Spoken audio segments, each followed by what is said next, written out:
안녕하세요. 한국에너지정보문화재단과 함께하는 에너지 지식탐구, 재생에너지의 한계를 보완하는 분산전원과 스마트그리드, MC 손민아입니다. 재생에너지는 말 그대로 바람, 태양광 등 자연을 통해 그 원료가 끝없이 재생되는 에너지를 말합니다. 탄소 배출이라는 점을 제외하고도 매장량이 한계가 있는 화석연료에 비해 무한하게 얻을 수 있다는 큰 장점이 있죠. 그런데 이런 장점은 때론 한계가 되기도 합니다. 재생에너지의 한계와 그 한계를 보완하는 방법을 지금부터 살펴보도록 하겠습니다. 재생에너지의 한계.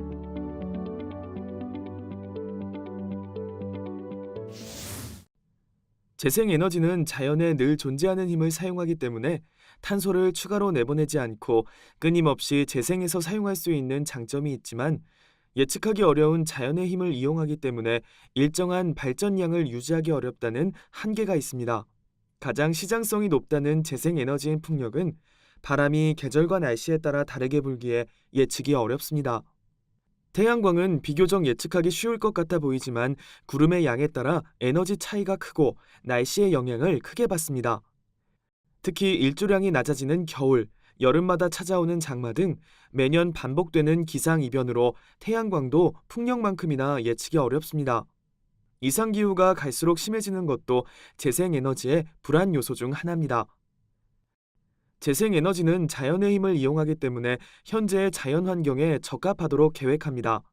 그런데 기후변화로 날씨나 기온, 바람이 갑자기 크게 바뀌면 재생에너지의 양을 예측하기가 매우 어려워질 것입니다. 이렇게 일관된 전력 생산을 하지 못하는 재생에너지의 특성을 간헐성이라고 하는데 기후변화로 이런 현상이 점점 심각해지는 것입니다. 에너지를 만드는 양을 예측하기 어렵다면 재생에너지를 핵심 발전원으로 쓸 수는 없을 것입니다. 지금 우리가 누리고 있는 거의 모든 문명의 이기는 전기를 사용하는데 이런 전기 공급이 시시때때로 바뀐다면 큰 문제가 되겠죠. 전기는 수요보다 많은 양이 끊임없이 공급돼야 블랙아웃과 같은 대규모 정전 사고가 생기지 않는데 발전량을 예측하기 어려우면 지금의 발전 시설이 충분한지 아닌지 판단하기가 무척이나 곤란합니다. 따라서 재생에너지를 유용하게 사용하려면 재생에너지를 일정한 수준으로 예측할 수 있어야 합니다. 그렇다면 재생에너지는 어떤 역할을 할 수 있을까요? 관건은 예측 가능성입니다. 재생에너지를 전력 공급에 사용하려면 들쭉날쭉한 재생에너지 발전량을 조금이라도 더 예측 가능하게 바꿔주는 방법이 필요합니다. 재생에너지는 연료비와 운영비가 거의 들지 않기 때문에 전기를 지속적으로 공급하는 데 적합합니다. 그러나 발전량을 예상하기 어려운 재생에너지에 우리 삶에 늘 필요한 전기를 맡겨둘 수는 없습니다. 예상치 못한 순간에 갑자기 발전량이 뚝 떨어지면 가정부터 산업시설, 병원까지 한꺼번에 모두 멈춰버리고 말 테니까요. 그렇다면 재생에너지를 믿음직스러운 에너지로 만드는 방법, 충분히 예측할 수 있게 만드는 방법은 무엇이 있을까요? 에너지 저장 시스템의 진화. 무더운 여름철, 시원한 얼음물을 마시고 싶을 때마다 얼음을 만드는 사람은 없겠죠. 다들 얼음을 미리 얼려서 냉장고에 보관해 뒀다가 필요한 만큼 꺼내 먹을 겁니다. 손님이 자주 찾는 집이라면 얼음통을 제법 크게 준비해서 자주 얼음을 만들어 둘 거고요. 아주 상식적인, 별것 아닌 것 같은 행동이지만 실은 굉장히 전략적인 행동입니다. 언제 필요할지 모를 얼음을 미리 만들어 보관해서 필요할 때마다 안정적으로 공급하는 것이니까요. 재생에너지의 예측하기 어려운 성질도 저장하고 보관하는 것으로 대응할 수 있습니다. 불규칙하게 생산된 전기를 차곡차곡 모아뒀다가 필요할 때마다 모아둔 전기를 내보내면서 전력이 모자라는 일이 없게 하는 것이죠. 이를 위해 필요한 것이 ESS라 불리는 에너지 저장 시스템입니다. 마치 오랜 장마로 넘쳐난 강물을 댐에 저장하다가 가뭄이 들 경우 적절히 활용하는 것을 생각하면 이해가 쉬울 것 같습니다. 실제로 전기를 저장하는데 저수지를 이용하는 경우가 있습니다. 바로 양수발전이죠. 양수 발전은 전기가 남을 때 이를 이용해서 강물을 높은 곳의 저수지로 끌어올리고 전력 수요가 많을 때는 저수지의 물을 아래로 흘려보내면서 수력 발전하는 것을 말합니다. 용도를 생각하면 발전이라기보다 전기 에너지를 물의 위치 에너지로 바꾸어 저장하는 에너지 저장 장치에 해당합니다. 산지가 많은 우리나라의 특성상 과거부터 양수 발전은 남는 전력을 보관하는 방법으로 널리 이용됐습니다. 국내 최초의 양수발전소인 청평양수발전소는 이미 1980년 준공됐죠. 그러나 양수발전은 건설에 적지 않은 비용이 필요하고 설치할 수 있는 곳도 산 근처로 제한되어 있어서 수요지 인근에 건설되는 재생에너지를 보완하기에는 부족한 면이 있습니다. 그렇다면 장소에 구애받지 않고 어디에나 설치할 수 있는 에너지 저장 장치에는 무엇이 있을까요? 대표적인 것이 배터리입니다. 전자제품에 사용되는 배터리는 설치가 쉽고 많은 양이 필요하더라도 필요한 수량만큼만 모으면 되니 재생에너지를 보완하는 ESS로 좋은 조건을 갖췄죠. 다만 리튬이온 배터리는 사용되는 곳이 많아 전력 시스템에 필요한 수준의 대규모 배터리를 구성하려면 비용이 많이 드는 것이 문제입니다. 배터리를 만드는데 히토리와 같은 한정된 자원을 사용한다는 것도 문제죠. 그래서 리튬이온 배터리 대신 주목받는 것이 연료전지입니다.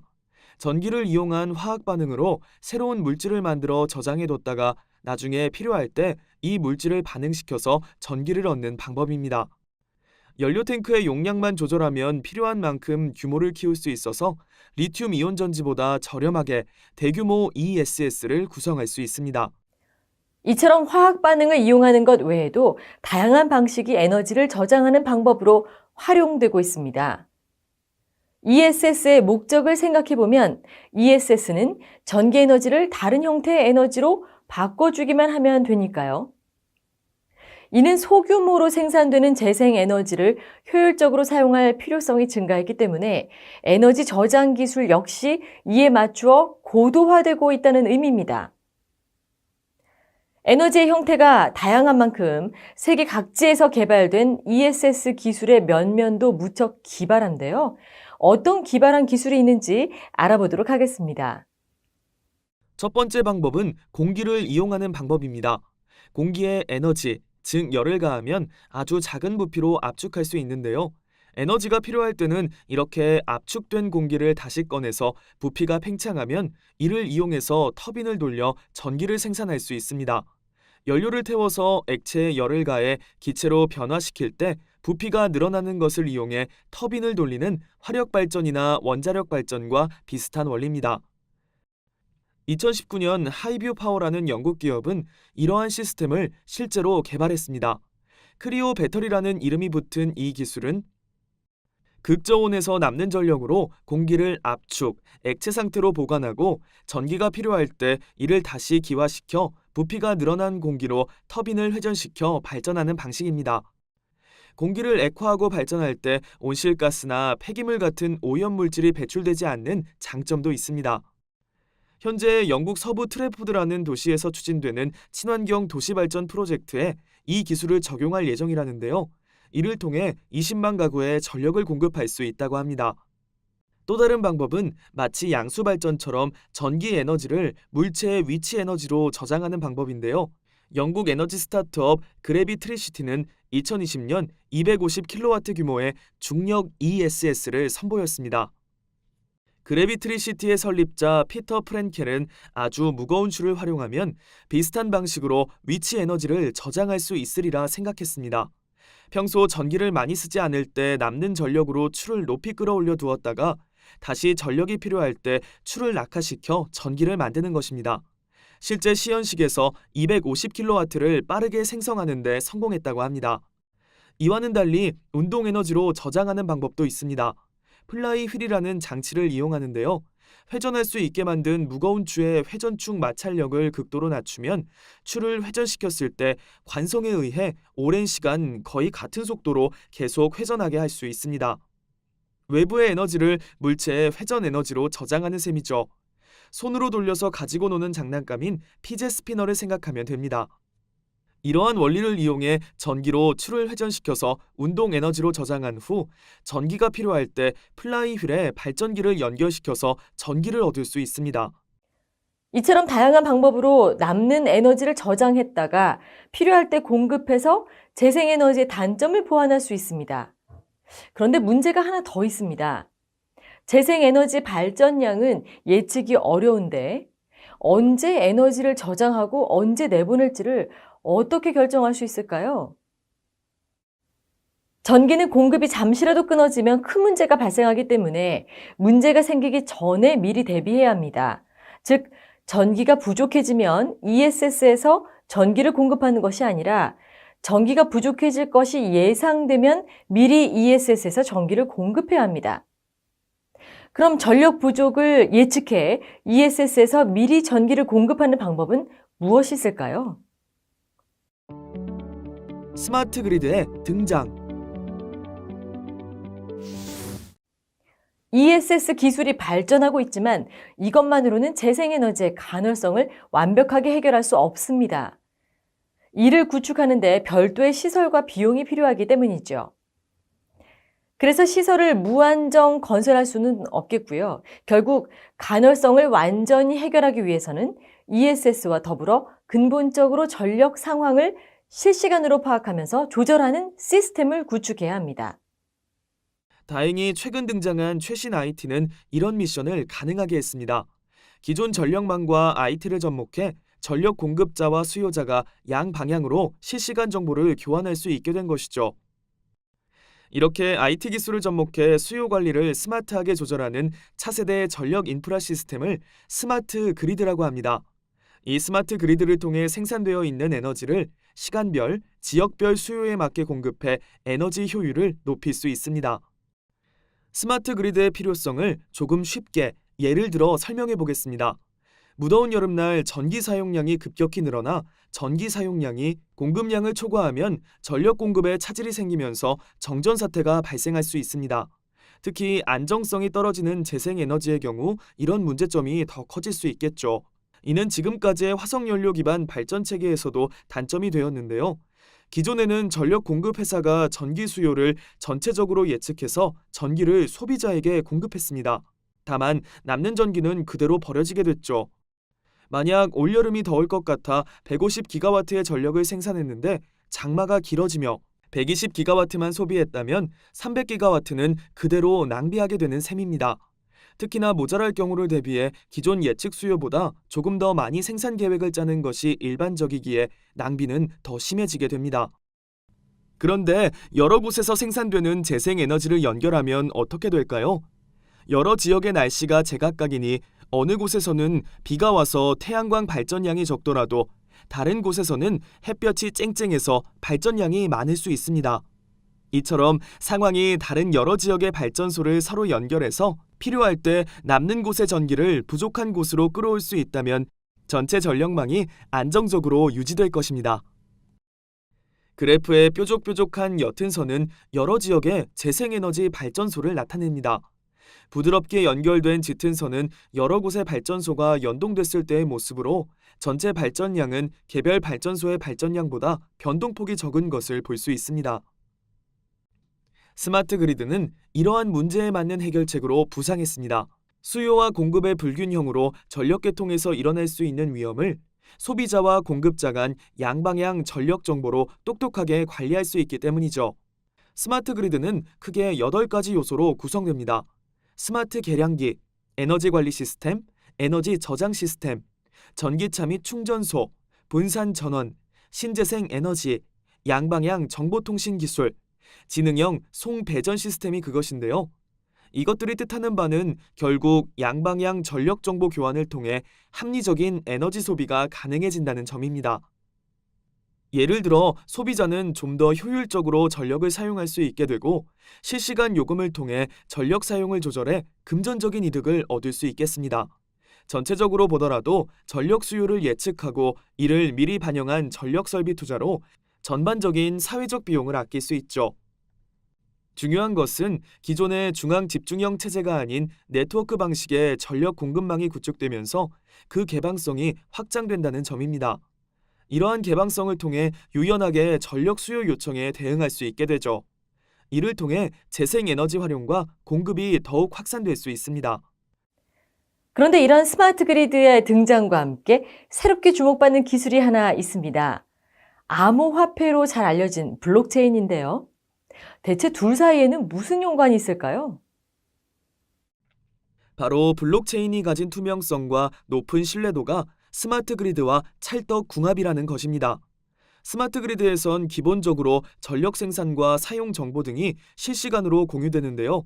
이를 통해 전력 흐름이 조절되면서 가장 효율적인 형태의 에너지 공급이 이루어지는 것이죠.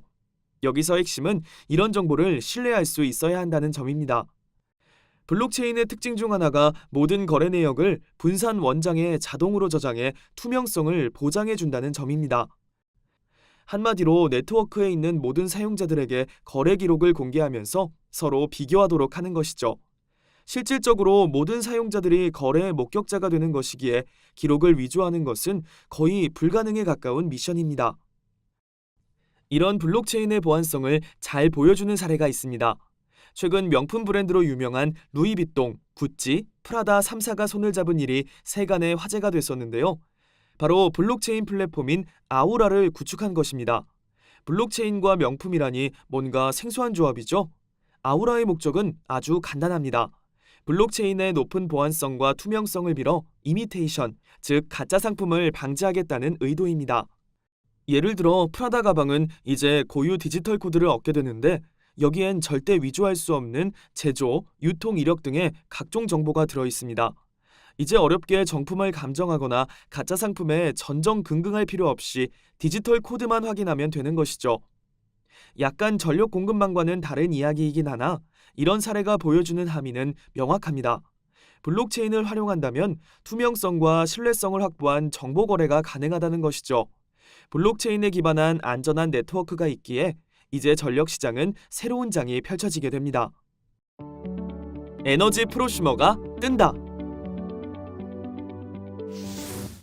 블록체인을 통해 실시간 거래 정보가 자유롭게 유통되면서 전력 시장에는 새로운 바람이 불게 됐습니다.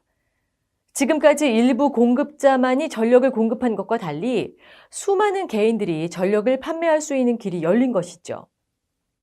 이처럼 에너지를 소비하는 주체가 이를 판매하기도 하는 것을 에너지 프로슈머라고 합니다. 이는 특히 소규모 발전이 많이 이루어질 재생에너지에 적합한 방식이기도 한데요. 조금씩 남는 잉여 전력을 P2P 거래로 판매할 수 있다면 좀 더 많은 사람들이 재생에너지 생산에 뛰어드는 계기가 되겠죠.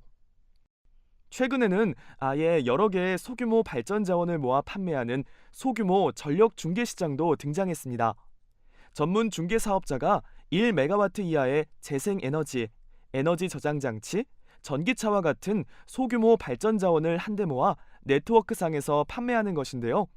이 모든 과정을 블록체인으로 관리함으로써 스마트 전력 공유 경제가 가능해집니다. 향후 스마트 그리드가 널리 확대돼 이런 에너지 프로슈머가 일반화된다면 우리의 전기 사용 패턴도 바뀔 것입니다. 먼저 실시간 전기 변동 요금제로 자연스럽게 전력 수급이 조절될 수 있는데요. 전기 사용량이 많은 시간에는 요금이 올라가고 사용량이 적은 시간에는 요금이 내려가며 전기 요금이 수요에 따라 실시간으로 변동하는 방식입니다. 소비자는 가격이 고정된 전기를 일방적으로 제공받는 데서 벗어나 직접 전력 시장에 참여해서 전기 사용량을 능동적으로 조절할 수 있습니다.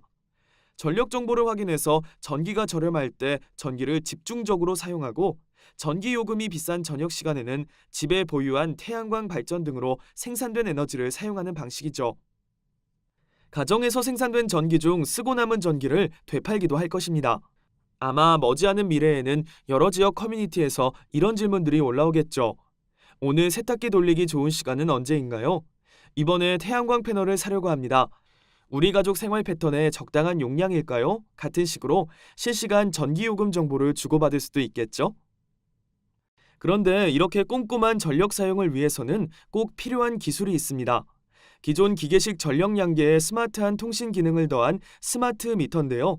양방향 통신으로 시간대별 전력을 측정하고 데이터를 전송하는 스마트 미터는 인식과 행동을 전환하는 가장 기본적인 도구입니다. 스마트 미터를 통해 우리는 실시간으로 전력 사용량을 파악할 수 있습니다. 기존에는 월별 총 사용량만 확인할 수 있었는데요. 스마트 미터를 이용하면 시간 단위로 디스플레이를 통해 간편하게 전력 사용량 패턴을 파악할 수 있게 되죠. 이런 스마트 미터는 가정뿐 아니라 사무실, 공장 등 다른 전력 수요지에서도 다양하게 활용 가능합니다. 또 검침원이 직접 돌아다닐 필요 없이 원격으로 검침할 수 있기에 비용을 줄이면서도 업무 효율은 높일 수 있죠. 한편 전혀 새로운 형식의 에너지 거래도 가능합니다. 대표적인 것이 V2G라 불리는 기술인데요. 한마디로 전기차의 배터리 전력을 전력망으로 재전송하는 것이죠. 개념은 생소하지만 원리는 기존의 스마트 그리드를 활용하는 프로슈머들과 크게 다를 바 없습니다. 전기요금이 저렴한 시간대에 전기차를 충전한 후 수요가 많은 시간에 이를 재전송하면 그 차익을 얻을 수 있겠죠. 이 외에도 그 활용 가치가 무궁무진합니다. 예를 들어 공장 등 중요 시설에 갑자기 전력이 부족할 경우 V2G를 활용해 위기를 넘기는 것도 가능합니다. 그리고 냉난방에 많은 전력을 소모하는 백화점 등에서 고객의 전기차를 통해 전력을 얻고 대신 그만큼의 혜택을 부여하는 멤버십 서비스도 생각해 볼 수 있겠습니다. 이렇게 다양한 형태의 에너지 프로슈머 활동이 늘어나면 결과적으로 ESS의 필요성도 줄어들게 됩니다. 전기차가 임시 ESS 역할을 하게 되는 V2G처럼 각 가정이나 산업시설 등의 충전 장치들이 일종의 분산된 ESS 역할을 할 수 있게 됩니다. 특히 이를 통해 분산 전원, 즉 소규모로 전력 소비 지역 부근에 분산하여 배치가 가능한 발전 설비의 활용도까지 늘어나게 되겠죠. 굳이 전력을 대량으로 생산해 이를 중앙에 전달하고 다시 각지에 나누는 번거로우면서도 비효율적인 과정이 없어진다는 의미입니다. 대규모 송배전 설비로 인한 낭비는 물론 송전 과정에서의 낭비를 모두 줄일 수 있게 되는 것입니다.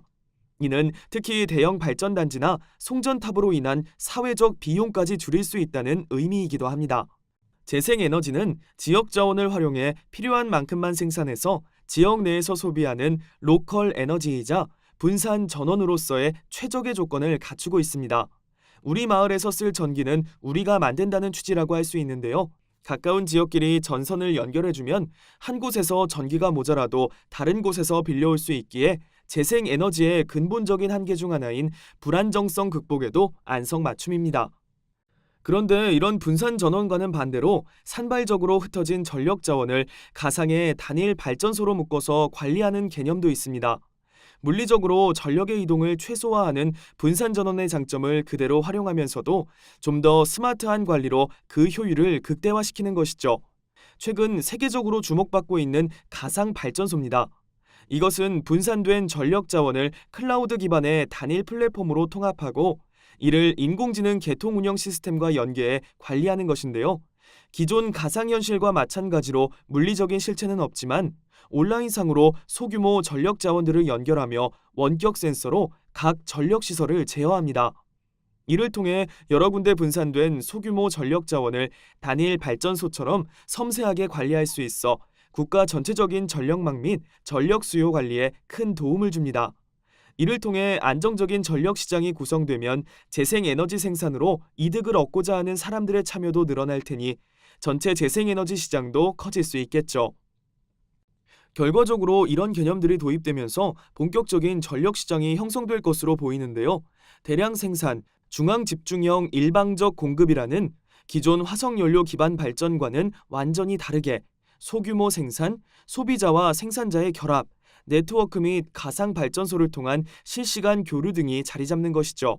친환경이냐 아니냐를 떠나서 보다 많은 이들에게 선택의 권한이 주어지고 네트워크와 정보 교류를 통해 모두가 관련 정보를 쉽게 접할 수 있으며 자유로운 경쟁을 통해 전체적인 효율을 추구한다는 점에서 민주주의와도 비슷한 느낌이 듭니다.